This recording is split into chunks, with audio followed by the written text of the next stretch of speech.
মাওলানা মিজানুর রহমান তার ফেসবুক প্রোফাইলে একটা কথা তিনি স্ট্যাটাস দিয়েছেন। সে বলছেন, প্রধান উপদেষ্টা দিন রাত কাজ করতেছেন, প্রধান সমন্বয়করা হাসপাতালে দৌড়াদৌড়ি করতেছেন, আর কিছু মানুষ রাস্তায় দাবি দাওয়া নিয়ে আন্দোলন করতেছেন।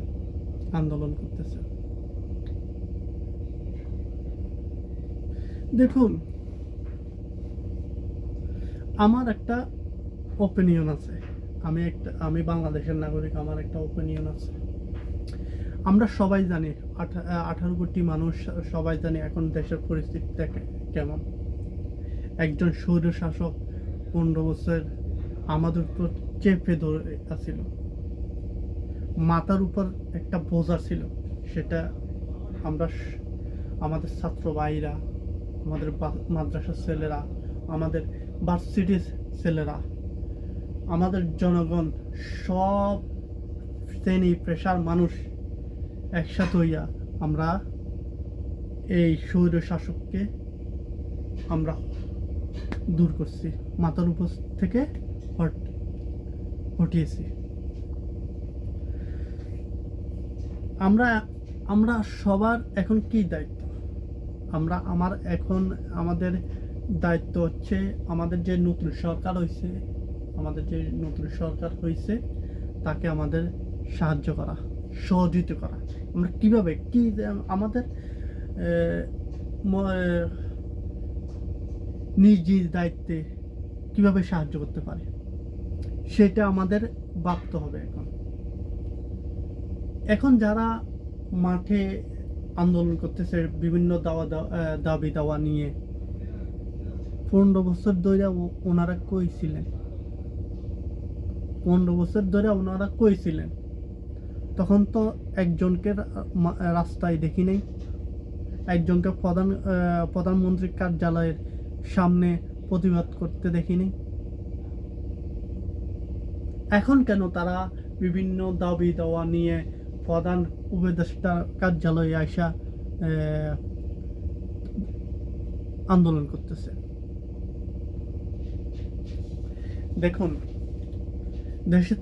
আমাদের দেশটা নিয়ে এখন অনেক ষড়যন্ত্র চলতেছে। আমাদের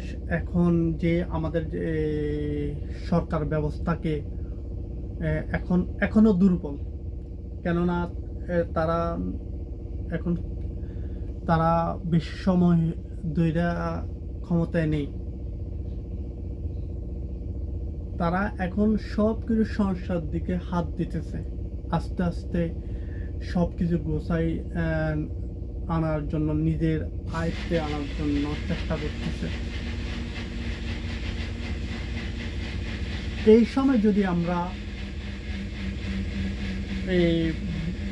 ওনাদের বিব্রত করি, আন্দোলন করে বিব্রত করি, সমালোচনা, এইসব নতুন সরকারের সমালোচনা করে বিব্রত করি, বিভিন্ন প্রশ্ন করে বিব্রত করি, তা তো হয় না।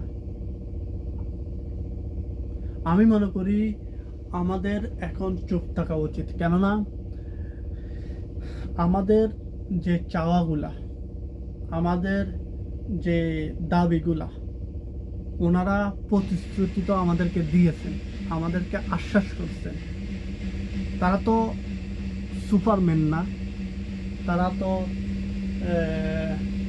রকেট সায়েন্স জানে না, টাইম ট্রাভেল না, কি বলেন, ওই একটা শক্তি না। তিনারা অল্প সময়ের মধ্যে আপনাদের দাবি দেওয়া, আপনাদের যে চাওয়াগুলা পূরণ করতে পারবে। একটা সময়ের ব্যাপার আছে, একটা আপনার টাইম আছে, তাদেরকে সময় আপনারা দিবেন। সময় দেখেন ওনারা কি করে, ওনারা কি সংস্কার করে আপনাদের দাবি দাওয়াকে মানাতে। আপনি কি জানেন বিগত 15 বছরে শেখ হাসিনা স্বৈর শাসকে কত হাজার হাজার কোটি টাকা পাচার করছে? এই হাজার হাজার কোটি টাকা যে পাচার করছে, এখন ব্যাংকগুলোতে টাকা নাই, দেশের অর্থনৈতিক ভঙ্গুর। আপনার 18 লক্ষ কোটি টাকা আপনার বাংলাদেশের জন এই সৌর শাসকে আমাদের উপর চাপিয়ে পালাই গেছে। তো আমাদের সবগুলো বুঝতে হবে, আমাদেরকে সবগুলো ধৈর্য ধারণ করতে হবে। আমাদের চাওয়া দাবিগুলা যে আমরা বলতেছি, আমাদের যে মনের ভিতর চাওয়া আছে, মনের ভিতর যে দাবি দেওয়া আছে, এগুলা আমরা আস্তে আস্তে আমাদেরটা পূর্ণ হবে। তাদেরকে সময় দিতে হবে, তাদেরকে আমরা সহযোগিতা করতে হবে, আমরা যেভাবে পারি তাদেরকে সহযোগিতা করতে হবে। তাদেরকে আন্দোলন কইরা তাদের ভুল ভ্রান্তি, ছোট ছোট ভুল ভ্রান্তি বা কথার মধ্যে ভুল ভ্রান্তি হইলে তাদের এই যে সমালোচনা কইরা তাদেরকে বিব্রত করা, এটা মানে হয় না আমি মনে করি। তাই আমরা নিজ নিজ দায়িত্বে আমরা এই সরকারকে সহযোগিতা করি।